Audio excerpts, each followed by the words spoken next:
Salam alaikum, bienvenue dans cette nouvelle émission qu'on consacre aux élections du 26 mai 2019. On va voter pour 3 niveaux de pouvoir, la région, le fédéral et l'Europe. Et ce soir, j'ai le plaisir de recevoir le numéro 1 de la région de Bruxelles-Capitale, puisqu'il s'agit du président de cette région, M. Rudy Vervoort. Bonsoir. Bonsoir. Alors, Rudy Vervoort, vous êtes tête de liste pour la région Bruxelles-Capitale, pour la liste PS, Parti Socialiste numéro 17. Alors, comme je l'ai expliqué, on va voter pour 3 niveaux de pouvoir.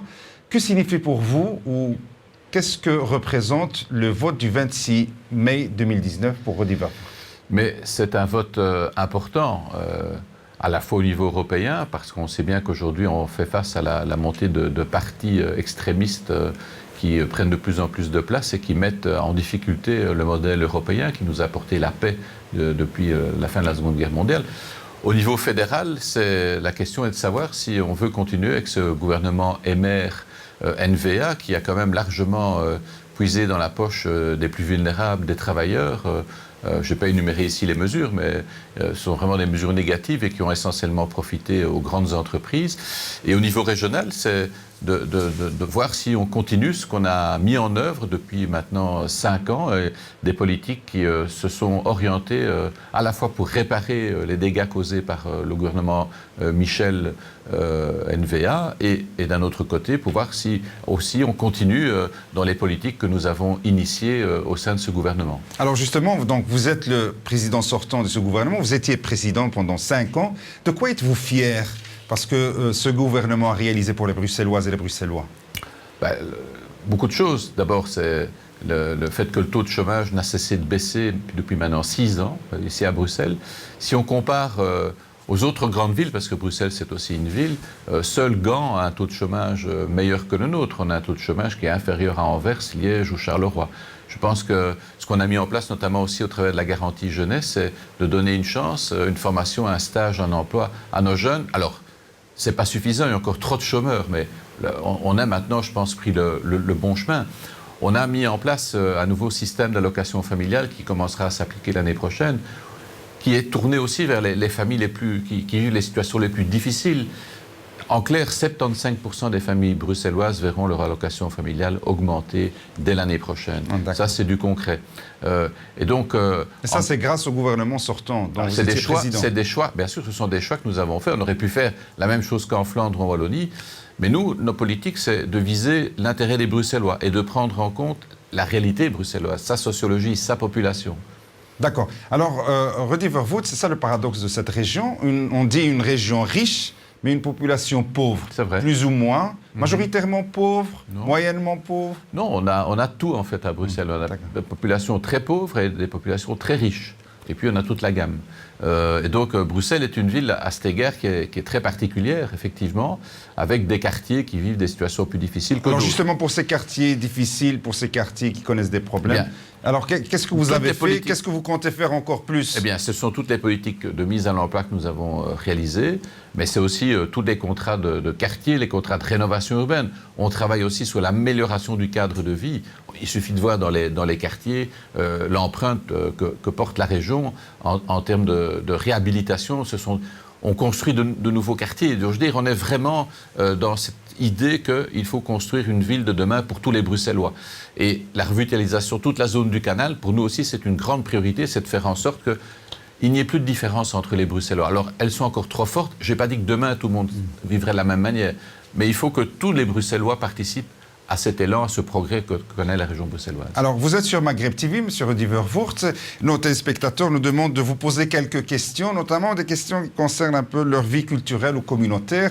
Par exemple, un débat qui s'est engagé autour de l'abattage rituel, sans étourdissement. Le PS a-t-il un avis sur la question? Mais ici, à Bruxelles, je me suis opposé à ce qu'on vote la même législation qu'en Flandre et en Wallonie. Donc il n'y a rien qu'à changer à Bruxelles. Qu'est-ce qui est fait en Flandre qui n'est pas fait? En Flandre, on a voté, et en Wallonie, on a voté un texte qui oblige à étourdir l'animal avant de l'égorger. Mais nous disons c'est contraire au principe de base du droit européen qui est le principe de la liberté religieuse. D'ailleurs, ça ne concerne pas que la population musulmane, ça concerne aussi la population juive, de confession juive, et qui donc là aussi se trouve devant la même difficulté.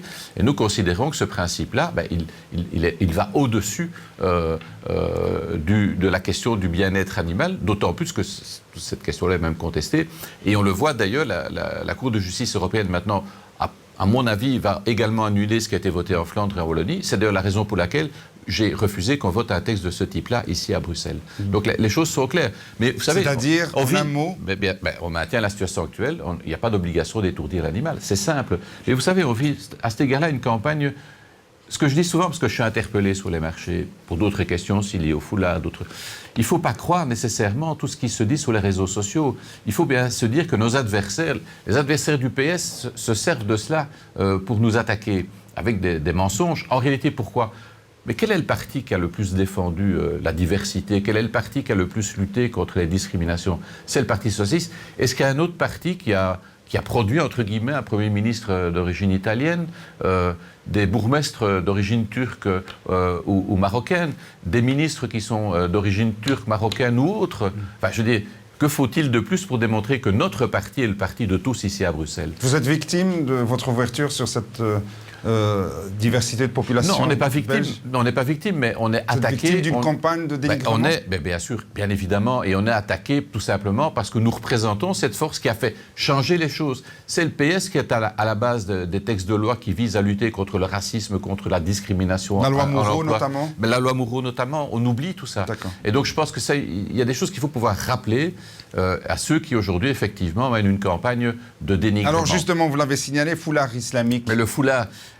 Il y a une, ce qu'on appelle le voile. La question a été posée lors d'un procès qui a été lancé contre un règlement qui avait été qui existait pris par Actiris. Actiris a dû changer son règlement et donc depuis, enfin, je dirais Actiris, comme dans d'autres administrations, à chaque fois que la question se pose et qu'il y a une décision qui est prise, on l'applique. Et donc il y a des femmes voilées, Actiris, dans d'autres administrations également. Donc je ne comprends pas bien, et je l'ai d'ailleurs dit lorsqu'on a voté au Parlement la dernière modification de l'ordonnance sur la discrimination, on vit dans un état de droit, et donc si quelqu'un s'estime discriminé, il doit le faire valoir. Il y a toute une série d'associations qui sont là pour aider, pour appuyer. Et nous sommes là aussi, on n'est pas là pour stigmatiser les gens qui vivent leur différence. Dernière question culturelle, les cours de citoyenneté annulent-ils les cours de religion? Absolument pas. Absolument pas. En fait, ce qu'on dit, c'est qu'il y a les cours de citoyenneté, et puis d'un autre côté, suivant la demande des parents, et à ce moment-là, l'école est obligée d'organiser les cours de religion. Ça ne change rien, les cours de religion seront maintenus là où c'est nécessaire. Donc là aussi, c'est de la désinformation. Alors, ça c'est ma question. À quelle heure se réveille Rudy Verwoerd et à quelle heure en général, il va au lit pour dormir? Maintenant, pendant cette campagne, pour voir alors quelle est l'intensité de votre campagne. Je dors trop peu. Je dors entre 4 et 5 heures, alors que normalement, il m'en faut au moins 7. Mais ce n'est pas grave. Je trouve qu'on est là pour battre le pavé, être sur le terrain, aller à la rencontre des habitants, pouvoir répondre précisément à leurs inquiétudes, parce que les inquiétudes, c'est aussi les questions liées à l'emploi, c'est les questions liées à l'enseignement, c'est les questions liées à l'alimentation, c'est les questions liées à l'environnement. Ça aussi, c'est des éléments importants et qui...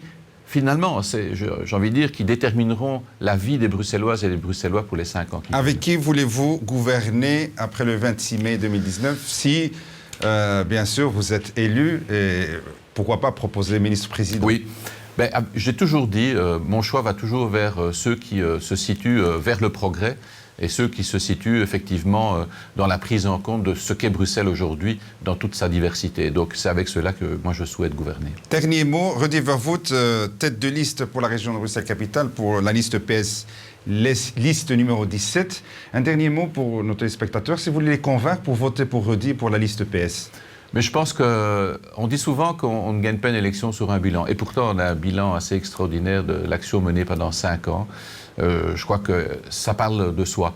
Alors effectivement, nous souhaitons poursuivre. Il y a des choses qu'il faut améliorer, notamment en matière d'enseignement, d'accueil de la petite enfance.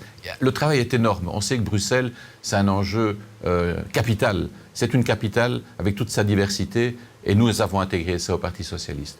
Et donc, je pense que c'est vraiment dans ce cadre-là qu'on doit pouvoir poursuivre. Et voilà le message que je voulais simplement adresser. Faites confiance à ceux qui vous ont toujours défendu et écoutez peut-être un peu moins ceux qui aujourd'hui vous font croire qu'ils vous défendent, mais qui demain vous oublieront. Et je terminerai simplement en souhaitant un bon ramadan à toutes et à tous. C'était le dernier mot de Rudy Vervoort. Merci Rudy Vervoort, tête de liste PS, liste numéro 17 pour la région de Bruxelles-Capitale. Et moi, je vous donne rendez-vous dans une autre émission. D'ici là, je vous dis ma salama.